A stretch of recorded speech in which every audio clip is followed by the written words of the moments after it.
Narciso Contreras. Narciso es un fotógrafo que ha sido muy reconocido por sus trabajos en situaciones muy complejas. En Siria, por ejemplo, ha hecho coberturas muy importantes de fotoperiodismo en Siria y en otros lugares. Me contó Temoris Greco que junto con Javier Manzano y el propio Narciso y el propio Temoris en su momento fueron los únicos periodistas que estaban basados en Medio Oriente por hablar de la complejidad, digamos, de sus tareas en situaciones de conflicto. Y Narciso, en esa tarea de registrar con la imagen, con la fuerza del fotoperiodismo, pues fue testigo, fue un periodista que estuvo en la masacre del Alto, en Bolivia, en el marco de lo que estaba ocurriendo con un golpe de Estado, con un golpe a la constitucionalidad boliviana, como sabemos que implicó la salida de Evo Morales y de su equipo y de su gabinete. Y bueno, lo ocurrido en el Alto quedó ahí, en esas imágenes tremendas que Narciso pudo capturar y que, bueno, pues estamos esta mañana para conversar sobre ello. Gracias por estar aquí, bienvenido. Muchas gracias Buenos por el días. espacio, buenos días. Te propongo, Narciso, que compartamos con el público esta cápsula que hemos elaborado junto con el equipo de producción de este equipo, con el equipo de producción de este espacio y contigo, para mostrarle a quienes siguen esta transmisión en vivo y a quienes siguen nuestro portal de noticias para que las puedan observar con más detenimiento en cualquier momento del día o de la fecha que quieran, esto que hiciste tú. Dejamos correr esto que ha ocurrido en Bolivia.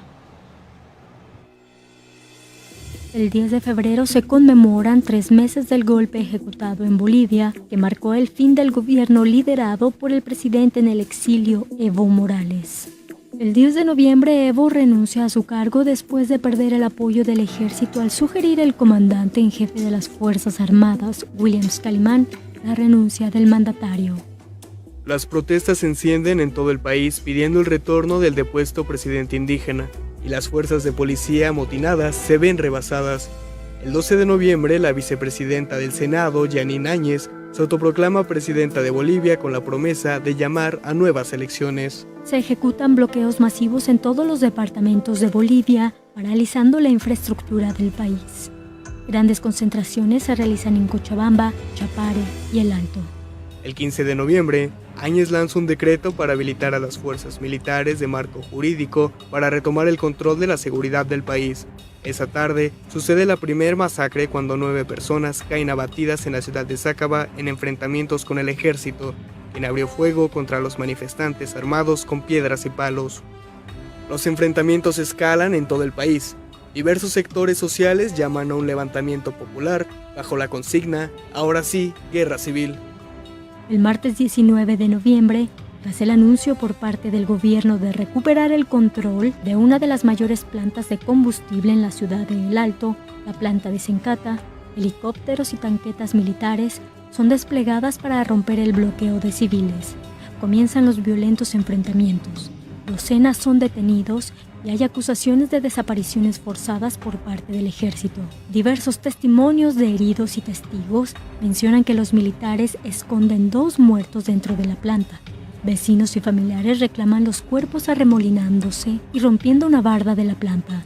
El ejército responde disparando mientras desde el aire los helicópteros rocían la zona con gases lacrimógenos. El ejército retoma el control de la planta de Sencata, pero los enfrentamientos continúan durante las siguientes horas.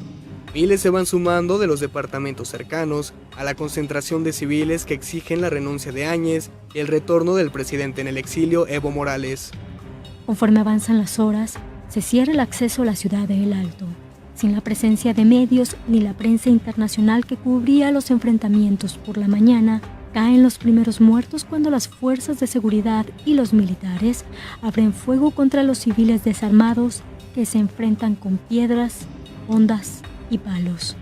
Filas de neumáticos en llamas que levantan columnas de humo negro rodeando las principales calles que dan acceso a la planta sirven para resguardar a los civiles del fuego de francotiradores. Los heridos de bala y los muertos son llevados a unidades médicas improvisadas donde son atendidos por personal médico voluntario.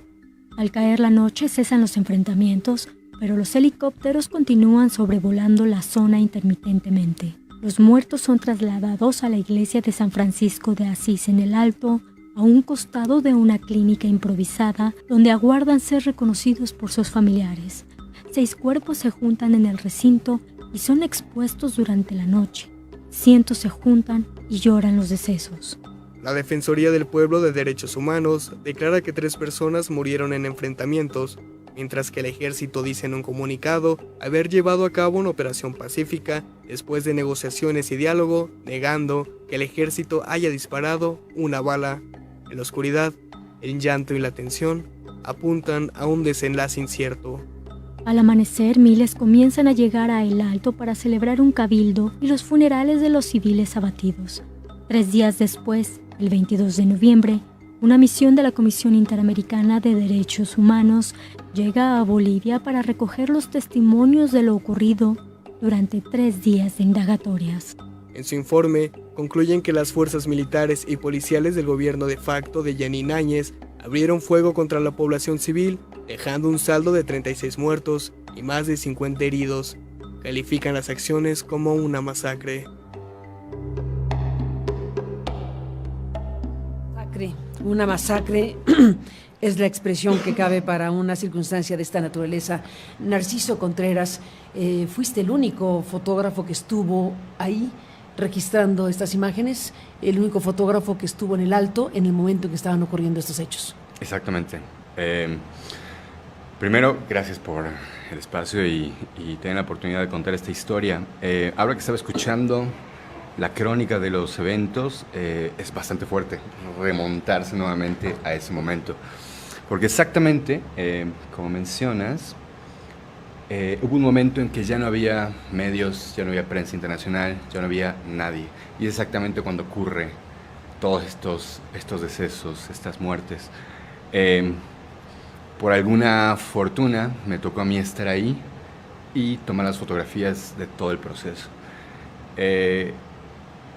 No fui el único, había fotoperiodista era el único, pero había un reportero, un periodista argentino. Compartimos. El único fotoperiodista eras tú y el otro era un periodista que estaba registrando transmitiendo en vivo. Su transmisión en vivo. Exactamente, lo hacía a través del teléfono a una cadena de televisión argentina.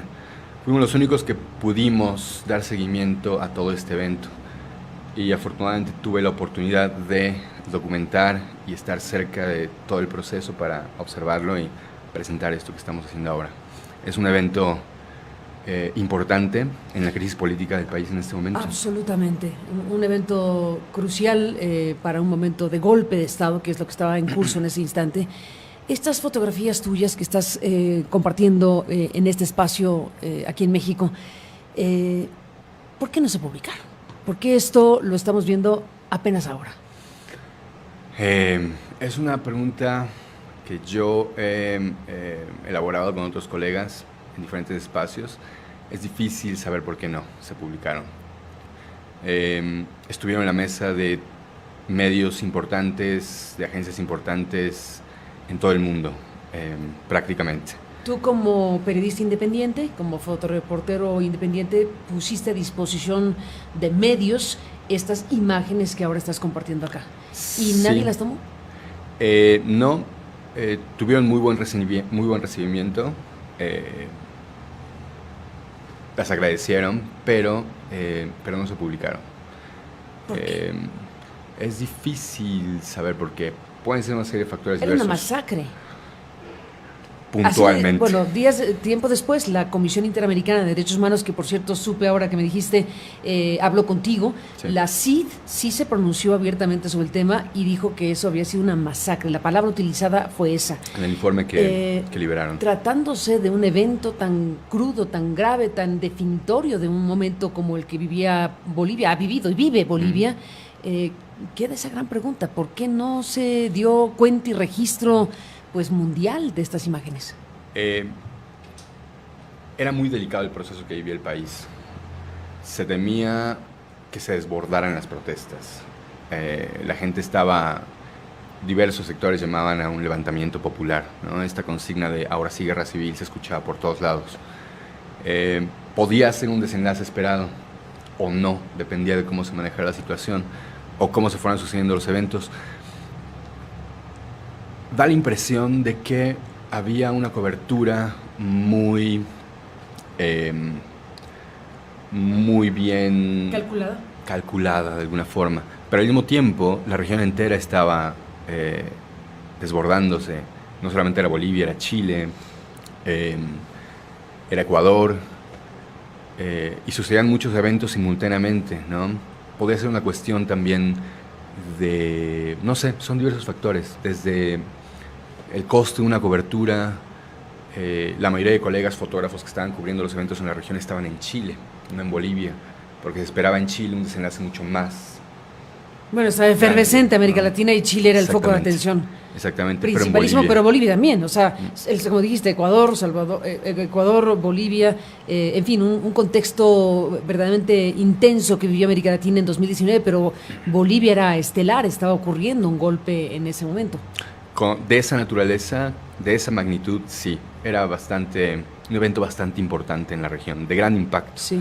Eso fue lo más desconcertante, que las imágenes no pudieran llegar al público, ¿no? Estuvieron no bloqueadas, pero no tuvieron acceso a la gente. Simultáneamente, son las únicas imágenes que registraron una de las dos masacres que ocurrieron en Bolivia durante este proceso de crisis. Ningún medio las publicó en ningún lugar, pero las redes se inundaron con imágenes y videos. Yo tengo un archivo muy grande de videos e imágenes que la gente con la que estuve interactuando en estos eventos me daba para ponernos a disposición de la audiencia. Es impresionante la cantidad de registro que se hizo de estos eventos, pero no desde los medios establecidos, no desde los medios tradicionales, ¿no? Entonces, hay un registro y hay un discurso que se construye a partir de estos eventos, pero no se hace a partir de las plataformas que conocemos, ¿no? Entonces, esto que pongo a disposición de la audiencia en estos espacios es exactamente para darle un matiz o una línea a este discurso que no se construyó desde los medios, pero que sí se pudo registrar, ¿no? Que si hay un documento que está presente y es una memoria de eso que pasó. Totalmente, una memoria fundamental de lo que pasó en Bolivia y de lo que sigue pasando. Narciso Contreras, como fotoperiodista, bueno, agradezco que compartas estas imágenes.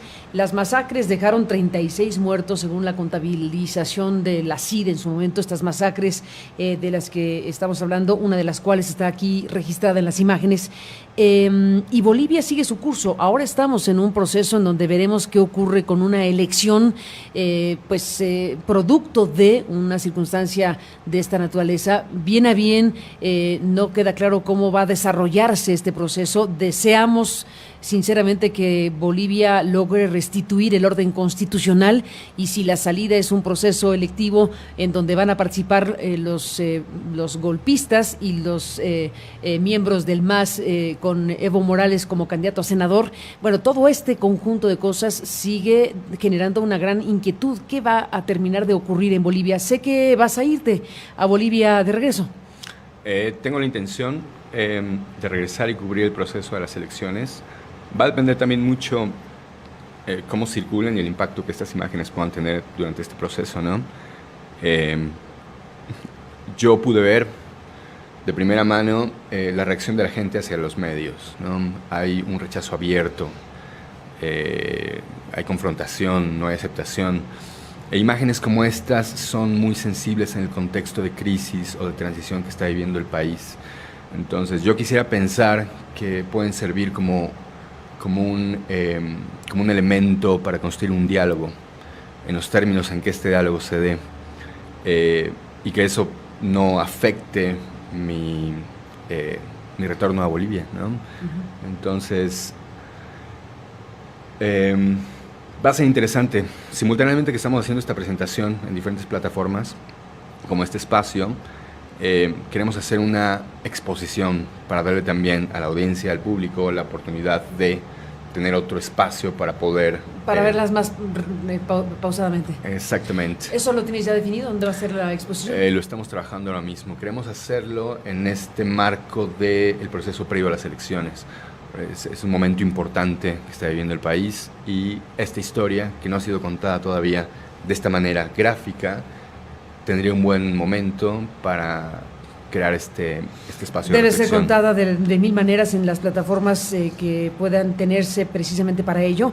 Yo te aprecio mucho que compartas estas imágenes, esta historia, esto que te tocó vivir de forma tan directa en esta mañana. Así que ya nos contarás en qué momento y circunstancias se tiene definido el lugar de la exposición de estas imágenes de la masacre del Alto en Bolivia. Y bueno, pues seguiremos hablando, si me lo permites. Gracias, Narciso, por estar aquí esta mañana. Muchísimas gracias por el espacio. Al contrario, a ti, gracias. Y compartimos con el público de Aristegui Noticias las imágenes. Ya puede usted ir directamente al portal, y desde luego seguiremos hablando con Narciso en este complejo proceso que vive Bolivia para la historia. Gracias, Narciso, de nuevo.